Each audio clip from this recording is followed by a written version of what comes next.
Ijwi rya Amerika iri Ikinazi mu karere ka Huye mu majyepfo y'u Rwanda ahari gushakishwa abantu batandatu baguye mu kirombe bacukura amabuye y'agaciro. Ubutegetsi buvuga ko butazi ubwoko kubera ko bunavuga ko butazi uwahacukuraga. Imashini murazibona inyuma yanjye zirimo zirashakisha iyo mibiri, ariko haciye icyumweru nta cyizere bafite ko baza kubona aba bantu.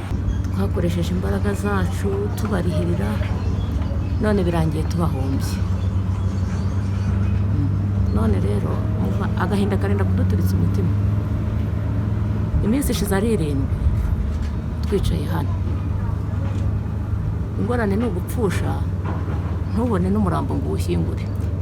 Kugeza ubu rero hari bamwe mu bahoze ari abategetsi bategeka mu nzego z'ibanze barangije gutabwa muri yombi. Reka dukomeze dukurikirane ku Ijwi rya Amerika turababwira amaherezo y'iki kibazo. Ndi Eric Bagirubusa bagezaho iyi nkuru.